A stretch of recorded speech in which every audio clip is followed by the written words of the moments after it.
सुनिए, क्या आपने कभी सोचा है कि भगवान भी बीमार पड़ सकते हैं? नहीं ना? लेकिन ओडिशा के पुरी में समुद्र की लहरों के बीच खड़े उस पवित्र मंदिर में हर साल एक ऐसी घटना घटती है जो दिल को छू जाती है। वहां के महाप्रभु जगन्नाथ, जो इस पूरे ब्रह्मांड के स्वामी हैं, हर साल अपनी रथ यात्रा से पहले 15 दिनों के लिए बीमार पड़ जाते हैं। जी हाँ, आपने सही सुना, वही जगन्नाथ जी जिनके दर्शन मात्र से भक्तों के सभी कष्ट दूर हो जाते हैं, वे खुद बीमार हो जाते हैं। लेकिन ये कोई साधारण बीमारी नहीं है, ये है उनके असीम प्रेम की कहानी। एक ऐसी कहानी जो हमें सिखाती है कि सच्चा प्रेम क्या होता है। आज हम एक नई कहानी, एक नया वीडियो लेकर आपके सामने उपस्थित हुए हैं। आज की जो कथा है वो अत्यंत ज्ञानवर्धक और प्रेरणादायक है। कथा शुरू करने से पहले आपसे एक विनम्र निवेदन है। शास्त्रों में कहा गया है कि अधूरी छोड़ी गई कथा दुख और पाप का कारण बनती है, इसलिए इसे अंत तक अवश्य सुने। और अगर आप अपनी माँ से सच्चा प्रेम करते हैं तो इस वीडियो को लाइक करें, हमारे चैनल को सब्सक्राइब करें और कमेंट में माँ लिखकर अपना समर्थन दें। तो आइए बिना किसी विलंब के आरंभ करते हैं आज की प्रेरणादायक कथा। ज्येष्ठ मास की पूर्णिमा का दिन, आकाश में चांद की चांदनी और पुरी में भक्तों का सैलाब। ये दिन है स्नान पूर्णिमा का, जब भगवान जगन्नाथ अपने भाई बलभद्र और बहन सुभद्रा के साथ मंदिर से बाहर आते हैं। लेकिन ये कोई साधारण स्नान नहीं है। 108 सुवर्ण घड़ों में भरा गया है पवित्र जल गंगा, यमुना, नर्मदा, गोदावरी और सिंधु के पानी से। इस जल में मिलाए गए हैं अनगिनत सुगंधित फूल, तुलसी के पत्ते और आयुर्वेदिक जड़ी बूटियां। जब ये शीतल जल भगवान के कोमल शरीर पर गिरता है तो लगता है जैसे पूरी प्रकृति उनकी सेवा में लग गई हो। हजारों भक्त मंत्रोच्चार के साथ इस दृश्य को देखते हैं। कहीं किसी की आंखों से आंसू गिर रहे हैं, कहीं कोई भाव विभोर होकर नृत्य कर रहा है। ये स्नान सिर्फ एक अनुष्ठान नहीं, बल्कि प्रेम का सागर है जो तरंगित हो रहा है। लेकिन फिर क्या होता है? स्नान के बाद भगवान को ठंड लग जाती है, उन्हें बुखार आ जाता है। हाँ, सच में वे बीमार पड़ जाते हैं। और इसके बाद शुरू होता है वो समय जिसे कहते हैं अनवसर काल। अब मंदिर के कपाट बंद हो जाते हैं। 15 दिनों तक भक्तों को अपने प्रभु के दर्शन नहीं होते। बाहर हजारों भक्त इंतजार करते हैं, दुआएं करते हैं, रोते हैं, प्रार्थना करते हैं। अंदर भगवान आराम कर रहे हैं, बीमारी से उबरने की कोशिश कर रहे हैं। क्या आप जानते हैं इन 15 दिनों में क्या होता है? मंदिर के पुजारी वैद्य बन जाते हैं, भगवान को आयुर्वेदिक काढ़ा दिया जाता है, उन्हें फलों का रस पिलाया जाता है, शीतल लेप लगाया जाता है, रात को सोने से पहले मीठा दूध अर्पित किया जाता है। बिल्कुल वैसे ही जैसे घर में कोई बीमार हो तो उसकी सेवा की जाती है। पुरी की हवा में उदासी छा जाती है। वो रसोई जो कभी बंद नहीं होती, वो भी बंद हो जाती है। 56 भोग की जगह सिर्फ काढ़ा और फलों का रस।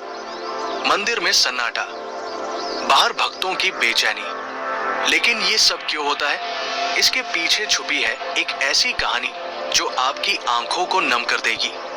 सदियों पहले पुरी में रहते थे माधव दास, एक ऐसे भक्त जिनके लिए जगन्नाथ जी ही सब कुछ थे।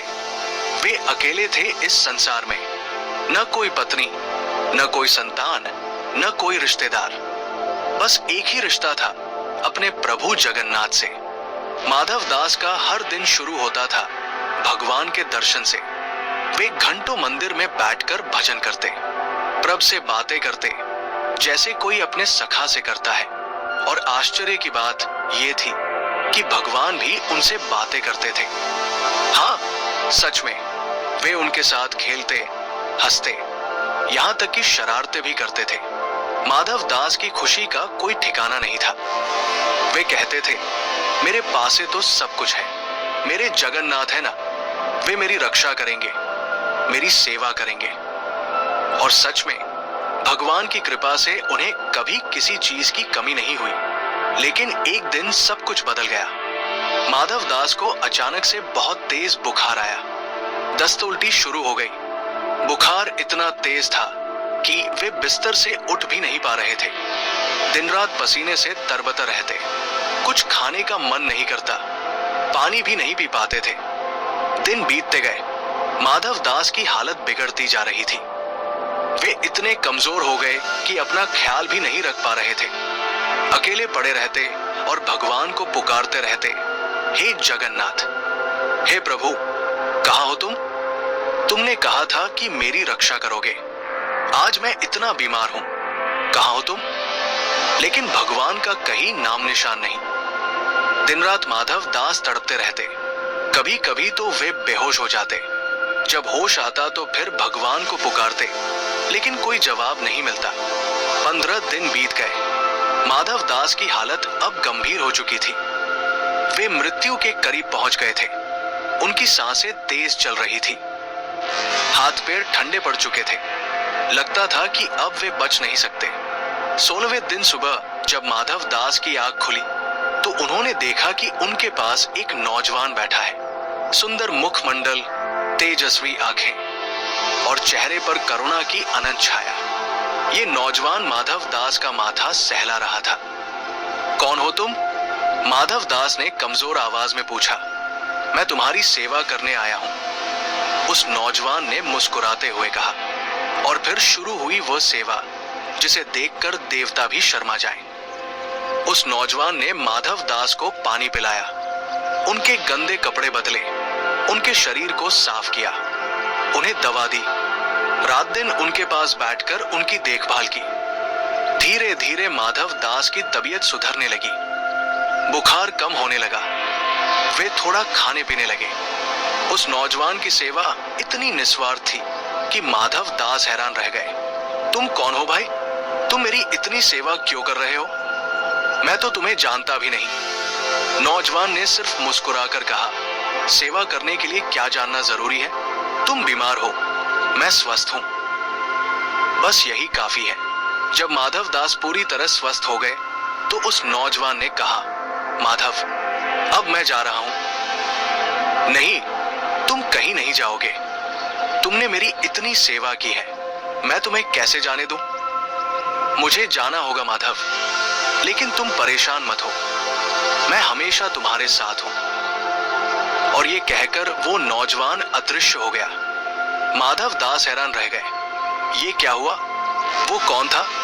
उसी रात माधव दास के सपने में भगवान जगन्नाथ आए। वही मुस्कान, वही करुणा भरी आंखें। माधव, पहचाना मुझे? माधव दास की आंखों से आंसू बहने लगे। प्रभु, वो नौजवान, वो तुम थे? हाँ माधव, मैं ही था। तुम्हारी सेवा करने के लिए मैं स्वयं आया था। लेकिन प्रभु, आप तो भगवान हैं, आपने मेरी सेवा क्यों की? मैं तो आपका दास हूं। भगवान जगन्नाथ की आंखों में आंसू आ गए। माधव, जब मेरा भक्त कष्ट में होता है तो मुझसे रहा नहीं जाता। तुम्हारी पीड़ा मैं सह नहीं सकता था, इसीलिए मैं आया था। लेकिन प्रभु, अगर आप चाहते तो मेरा रोग तुरंत ठीक कर सकते थे। आपको मेरी सेवा करने की क्या जरूरत थी? भगवान ने गहरी सांस ली। माधव, प्रारब्ध के फल को भोगना पड़ता है। मैं चाहता तो तुम्हारा रोग मिटा सकता था, लेकिन फिर तुम्हें ये कष्ट किसी और जन्म में भोगना पड़ता, और मैं नहीं चाहता कि मेरा भक्त एक जन्म भी कष्ट उठाए। तो फिर प्रभु, इसलिए मैंने तुम्हारे कष्ट को बांटा। तुम्हारी सेवा करके मैंने तुम्हारे प्रारब्ध को हल्का किया, लेकिन फिर भी तुम्हारी बीमारी के 15 दिन बाकी है। माधव दास रो पड़े। प्रभु, मैं उन 15 दिनों को भी सह लूंगा। आपने इतना किया है मेरे लिए। नहीं माधव, मैं नहीं चाहता कि तुम एक दिन भी और कष्ट सहो। तुम्हारी बाकी बीमारी मैं अपने ऊपर ले लेता हूं। नहीं प्रभु, ये कैसे हो सकता है? आप भगवान हैं। माधव, प्रेम के आगे भगवान होना या इंसान होना कुछ मायने नहीं रखता। तुम मेरे प्रिय हो, तुम्हारा कष्ट मैं सह नहीं सकता।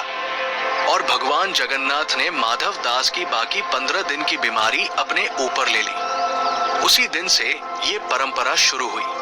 हर साल ज्येष्ठ पूर्णिमा को जब भगवान का स्नान होता है तो वे बीमार पड़ जाते हैं। 15 दिन तक वे अपने भक्तों के कष्टों को अपने ऊपर लेते हैं। ये कोई काल्पनिक कहानी नहीं है, ये सच है। आज भी पुरी में यही होता है। स्नान के बाद भगवान को सर्दी बुखार हो जाता है, मंदिर के कपाट बंद हो जाते हैं, वैद्य आकर भगवान की जांच करते हैं, उन्हें दवा दी जाती है, काढ़ा पिलाया जाता है। 15 दिन बाद जब वे ठीक हो जाते हैं तो नेत्र उत्सव मनाया जाता है। भगवान की आंखें खुलती हैं, वे फिर से अपने भक्तों को दर्शन देते हैं और फिर शुरू होती है भव्य रथ यात्रा। आज जब हम इस कहानी को सुनते हैं तो कई सवाल मन में आते हैं। क्या सच में भगवान बीमार पड़ सकते हैं? क्या वे दर्द महसूस कर सकते हैं? जी हाँ, वे कर सकते हैं, क्योंकि प्रेम के आगे कुछ भी असंभव नहीं। जब आप किसी से सच्चा प्रेम करते हैं तो उसका दुख आपका दुख बन जाता है, उसकी खुशी आपकी खुशी बन जाती है। भगवान जगन्नाथ हर साल अपने भक्तों को ये संदेश देते हैं कि वे हमारे कष्टों को समझते हैं, वे हमारे दुख में हमारे साथ हैं। जब हम बीमार पड़ते हैं तो वे भी बीमार पड़ जाते हैं, जब हम दुखी होते हैं तो वे भी दुखी होते हैं। ये है उनका अनंत प्रेम, ये है उनकी असीम करुणा। इन 15 दिनों में पुरी के मंदिर में क्या होता है, ये जानना भी दिलचस्प है। सुबह जल्दी वैद्य आते हैं, भगवान की नाड़ी देखते हैं, बुखार चेक करते हैं, फिर उन्हें विशेष काढ़ा तैयार किया जाता है तुलसी, अदरक, काली मिर्च, हल्दी और अन्य जड़ी बूटियों से। दोपहर में उन्हें फलों का रस दिया जाता है, आम का रस, मौसमी का रस या फिर नारियल पानी। शाम को उनके माथे पर शीतल लेप लगाया जाता है, चंदन, कपूर और गुलाब जल से। रात को सोने से पहले उन्हें मीठा दूध पिलाया जाता है। दूध में केसर, इलायची और मिश्री मिलाई जाती है। पुजारी उनकी सेवा इस तरह करते हैं जैसे कोई माँ अपने बीमार बच्चे की सेवा करती है। वे बार बार जाकर देखते हैं कि भगवान कैसे हैं, उनकी सांस ठीक चल रही है या नहीं, उन्हें कोई तकलीफ तो नहीं हो रही। इन 15 दिनों में पुरी में एक अजीब सा माहौल रहता है। हजारों भक्त मंदिर के बाहर इकट्ठे होते हैं, वे रोते हैं, प्रार्थना करते हैं, मंत्र जपते हैं। कुछ लोग व्रत रखते हैं, कुछ लोग दान पुण्य करते हैं। हे जगन्नाथ, जल्दी ठीक हो जाइए। प्रभु, हमारी गलती माफ कर दीजिए। भगवान, आप हमारे कष्ट अपने ऊपर ले रहे हैं। ये दृश्य देखकर आंखों में आंसू आ जाते हैं। भक्तों का प्रेम, उनकी चिंता, उनकी बेचैनी, सब कुछ इतना सच्चा लगता है। कुछ भक्त तो मंदिर के बाहर ही सो जाते हैं। वे कहते हैं, जब तक हमारे प्रभु ठीक नहीं हो जाते हम घर कैसे जा सकते हैं। 15 दिन बाद जब भगवान जगन्नाथ स्वस्थ हो जाते हैं तो पूरे पुरी में खुशी का माहौल छा जाता है। इस दिन को नेत्र उत्सव, क्योंकि भगवान की आंखें फिर से भक्तों के लिए खुल जाती है। मंदिर के कपाट खुलते हैं, भगवान के नए कपड़े पहनाए जाते हैं, उन्हें फूलों से सजाया जाता है और फिर भक्तों को उनके दर्शन होते हैं। उस समय का दृश्य अवर्णनीय है। हजारों लोग एक साथ चिल्लाते हैं, जय जगन्नाथ। आंसू बहते हैं, लोग खुशी से नाचते हैं, ढोलन गाड़े बजते हैं। देखो, हमारे प्रभु ठीक हो गए। 15 दिन बाद उनके दर्शन हुए, कितने सुंदर लग रहे हैं। और फिर अगले दिन शुरू होती है भव्य रथ यात्रा। भगवान अपने भाई बहन के साथ रथ पर सवार होकर निकलते हैं अपनी मौसी के घर जाने के लिए। आज के जमाने में भी ये परंपरा बिल्कुल वैसी ही निभाई जाती है जैसी सदियों से निभाई जा रही है। आधुनिक डॉक्टर भी आते हैं भगवान को देखने। वे कहते हैं कि वास्तव में मूर्ति के तापमान में बदलाव होता है, उनके चेहरे पर थकान दिखाई देती है। ये कैसे संभव है? विज्ञान के पास इसका कोई जवाब नहीं, लेकिन श्रद्धा और विश्वास के पास जवाब है, प्रेम के पास जवाब है।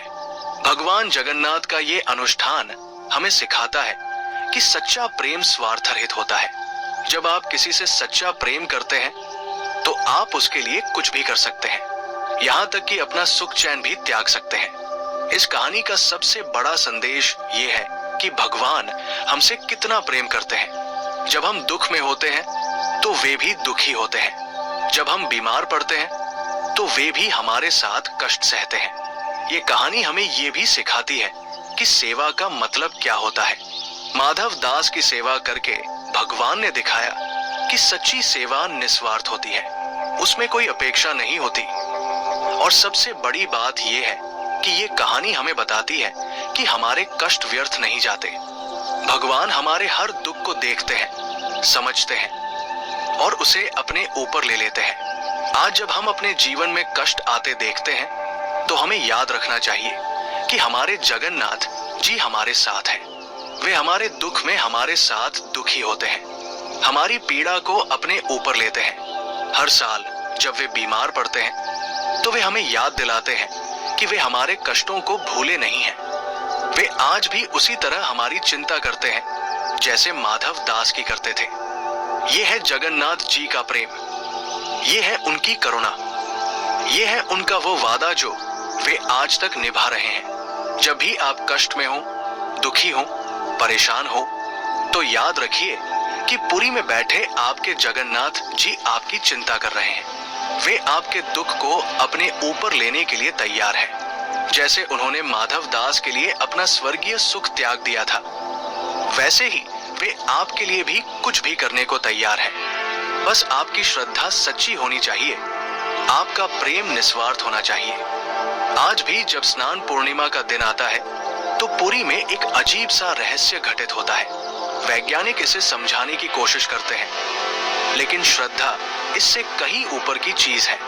भगवान तापमान का बदलाव होता है। जो लोग उन्हें छूते हैं वे बताते हैं कि उनका शरीर गर्म हो जाता है, जैसे बुखार में होता है। उनके चेहरे का रंग भी बदल जाता है, आंखें थक जाती हैं। ये कैसे संभव है? एक पत्थर की मूर्ति में ये लक्षण कैसे आ सकते हैं? पुजारियों का कहना है कि ये भगवान की लीला है। वे सच में अपने भक्तों के कष्ट अपने ऊपर लेते हैं। उनका शरीर इसलिए गर्म होता है क्योंकि वे हजारों लोगों की पीड़ा को सह रहे होते हैं। हर साल इन 15 दिनों में एक खास बात होती है। जो भक्त मंदिर के बाहर प्रार्थना करते हैं उनकी मनोकामनाएं पूरी हो जाती हैं। कैंसर के मरीज ठीक हो जाते हैं, बांझ औरतों को संतान प्राप्त होती है, परीक्षा में फेल होने वाले बच्चे पास हो जाते हैं। एक भक्त बताता है, मेरी माँ को कैंसर था, डॉक्टरों ने जवाब दे दिया था। उस साल अनवसर काल में मैं रोज मंदिर के बाहर बैठकर रोता था। मैं कहता था, प्रभु आप मेरी माँ का दुख अपने ऊपर ले लीजिए। 15 दिन बाद जब भगवान ठीक हुए तो मेरी माँ भी ठीक हो गई। एक और भक्त कहता है, मेरा बेटा 5 साल से बोल नहीं पा रहा था। मैंने अनवसर काल में व्रत रखा, भगवान से कहा कि वे मेरे बेटे की तकलीफ अपने ऊपर ले लें। नेत्र उत्सव के दिन जब मंदिर के कपाट खुले तो मेरे बेटे ने पहली बार जय जगन्नाथ कहा। ये सिर्फ कहानियां नहीं है, ये वास्तविक अनुभव है उन लोगों के जिन्होंने भगवान जगन्नाथ की करुणा को महसूस किया है। इन 15 दिनों में पुरी का पूरा माहौल ही बदल जाता है। यहाँ के स्थानीय लोग बताते हैं कि हवा में एक अजीब सी शांति छा जाती है, समुद्र की लहरें भी धीमी हो जाती हैं। पुरी के पुराने निवासी बताते हैं कि माधव दास की आत्मा आज भी वहां भटकती है। वे कहते हैं कि अनवसर काल के दिनों में एक बुजुर्ग व्यक्ति मंदिर के आसपास दिखाई देता है। वो भगवान के लिए रोता है, उनकी चिंता करता है। ये माधव दास की आत्मा है। वे कहते हैं वो आज भी अपने प्रभु की सेवा कर रहा है।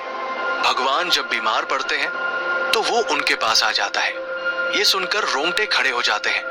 प्रेम इतना गहरा हो सकता है कि मृत्यु के बाद भी वो समाप्त न हो।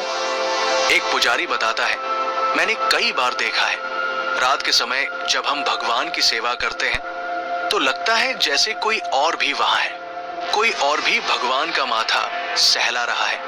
15 दिन बाद जब भगवान ठीक हो जाते हैं तो पूरी दुनिया में खुशी छा जाती है। रथ यात्रा का दिन आता है।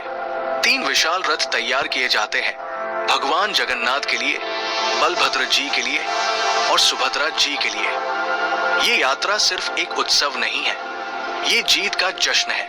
प्रेम की जीत, करुणा की जीत, अच्छाई की जीत।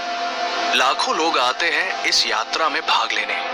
वे रथ खींचते हैं, नाचते हैं, गाते हैं, रोते हैं खुशी से। हमारे प्रभु ठीक हो गए, वे फिर से हमारे साथ हैं। प्रेम की जीत हुई है। ये दृश्य इतना भावुक होता है कि देखने वाले की आंखों से आंसू निकल आते हैं। रथ यात्रा में भगवान जाते हैं गुंडीचा मंदिर। ये उनकी मौसी का घर माना जाता है। यहाँ की कहानी भी दिलचस्प है। कहते हैं कि भगवान की मौसी गुंडीचा उनसे बहुत प्रेम करती थी। जब भगवान बीमार पड़ते थे तो वो बहुत परेशान हो जाती थी। वो रोती थी, उनके लिए प्रार्थना करती थी। एक बार उसने भगवान से कहा, प्रभु, आप हर साल बीमार क्यों पड़ते हैं? मुझसे आपकी बीमारी नहीं देखी जाती। भगवान ने मुस्कुराकर कहा, मौसी, ये मेरे भक्तों के लिए है, लेकिन चिंता मत करो। जब मैं ठीक हो जाऊंगा तो तुम्हारे घर आऊंगा। तब से ये परंपरा है कि भगवान अपनी बीमारी के बाद मौसी के घर जाकर विश्राम करते हैं। वहां वे 9 दिन रहते हैं। मौसी उनकी सेवा करती है, उन्हें स्वादिष्ट भोजन कराती है। ये है रिश्तों का प्रेम, ये है पारिवारिक स्नेह। भगवान भी हमारी तरह रिश्ते नाते निभाते हैं। 9 दिन बाद भगवान वापस अपने मूल मंदिर लौटते हैं। इस यात्रा को बाहोड़ा यात्रा कहते हैं। ये यात्रा भी उतनी ही भावुक होती है। भक्त कहते हैं, प्रभु अब घर वापस जा रहे हैं।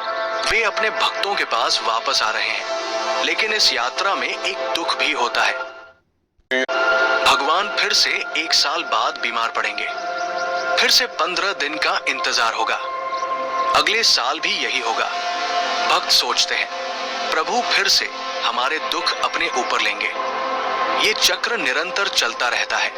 हर साल बिना रुके, बिना थके। पुरी के मंदिर का महाप्रसाद दुनिया भर में प्रसिद्ध है, लेकिन अनवसर काल में ये प्रसाद नहीं बनता। क्यों?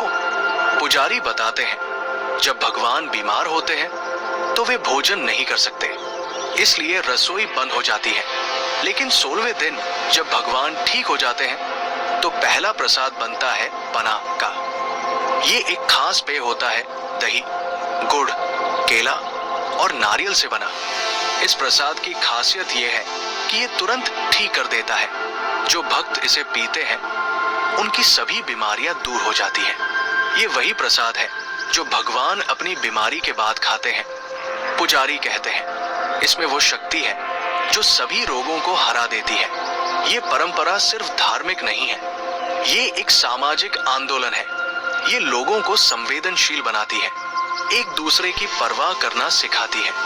पुरी में इन 15 दिनों में अपराध की दर 0 हो जाती है। कोई झगड़ा नहीं करता, कोई चोरी नहीं करता, सभी एक दूसरे का ख्याल रखते हैं। जब हमारे भगवान बीमार हैं, तो हम कैसे बुरा काम कर सकते हैं? लोग कहते हैं, यह है धर्म की असली शक्ति। ये लोगों को अच्छा इंसान बनाता है।